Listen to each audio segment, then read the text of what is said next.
Hey folks, so for this week's installment of Minimalist Monday, I wanted to share with you what I carry and or intend to carry in my fire starter setup. And as you can see, this is a lot of gear, and a lot of you might be thinking, well, that doesn't look minimalist at all. And I can appreciate where you're coming from. However, when it comes to fire and other departments in survival that I consider to be of the utmost importance, I think redundancy is everything. And so as you can see here, I have a huge amount of redundancies to my fire kit. That way, if I happen to lose any piece of gear or gets misplaced or something falls on my bag, doesn't really matter. I'll have multiple kits hidden throughout my entire setup so that I always have an option for fire. Because the reality of the situation is, a lot of people may know how to be able to rub sticks together or whatever to get fire, but if you don't have a system that you can rely on very quickly to be able to get fire, you could ultimately find yourself in a dangerous situation, especially in the kind of areas where my wife and I like to do a lot of camping and hiking, this being Colorado. Even in summer, up in the high mountains, it can be a beautiful day, then all of a sudden you can be in the middle of sleet and hail and really nasty situation. And the idea is, if you are in a really bad situation like that, you're going to want to be able to start fire, you're going to want to be able to do it quickly. And with that in mind, I don't really like to leave anything to chance. I might be able to use a bow drill or something to start a fire, but I'm just going to want to be able to start a fire, and I want to be able to do it quickly, and I want to know that I can do it instantly whenever I want to be able to do it. I want the same to be true for my wife as well, especially if she ever gets separated from me. So with that in mind, let's go ahead and dive right on in, and let me share with you what I have carried and also intend to carry in the future. Starting right off, big old fire steel ferro rod. This thing will last pretty much for the rest of time, certainly longer than I'll probably ever be able to use it. I'll probably be able to pass this on to my children. And it throws sparks like nobody's business. There's a lot of different companies out there that make different ferro rods. I cannot speak for all of them. I don't know what the specific compounds that they use in their ferro rods are, but what I can tell you is that Fire Steel's rods are top notch, and they throw the nastiest sparks that you can find in the business. So with something that's important as fire, might be a little bit pricier, but you get what you pay for, and Fire Steel, they will never fail you. So got a Fire Steel rod and striker here, first piece of kit. Then in addition, I like to carry a piece of magnesium here. You can shave this off and create some really nice tinder to start a fire very quickly, especially in conjunction with a ferro rod. This is a new piece of gear that I'm interested in trying, but I really like the concept behind it. This is the Überleben, what do they call it? The Tinder Wick here. They say that this will last for an hour. I haven't been able to actually put this to the test, so I can't speak with absolute authority, but I really like the concept here. I like that you can rough up a little piece of this, throw some sparks on it, and essentially have a candle that you can easily snuff out if you need to, and or keep burning for as long as you need to in order to get your fire going. So a really neat piece of kit. They also say that this is a fire bellow as well. Certainly might be able to use it in that capacity, although I would just assume not be that close to my fire if I didn't have to be. So we'll see about that one. Continuing on, of course, if what I already have there happens to fail me for whatever reason, I have a pack of the UCO Stormproof matches here. I don't know if you can see it in there, but I also have a little wick and of course the striker piece in there so I can easily light those guys. These things can burn in wind and water. These are good backup just to have. This little case that I have has probably got about, 15 of them in there.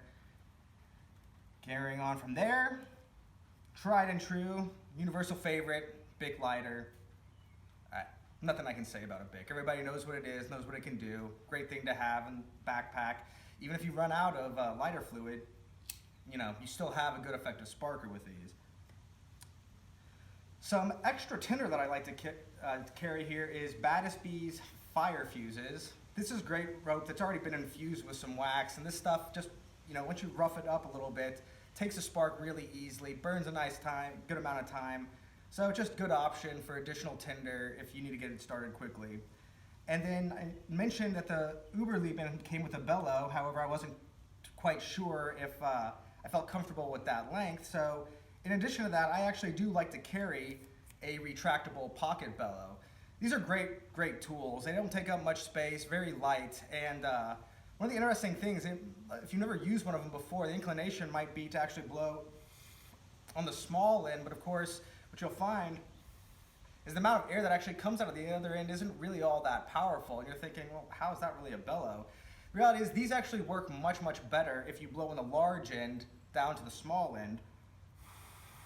you get a much more concentrated jet of air, and of course, that reduction in size ups the velocity of your air as it's coming out of this, out of the tip of this tube, and you ultimately end up getting a much more effective bellow from that end. Carrying on from there, also like to carry some Ranger bands with me. You can use these for everything, from rubber bands to tinder themselves. Each one of these little bands can burn for roughly a minute, so you get a lot of burn time with these guys, and they're pretty easy to light as well. So good little backup there with a lot of different uses here. And like I was talking about earlier, the redundancy is there where these provide a lot of different functions.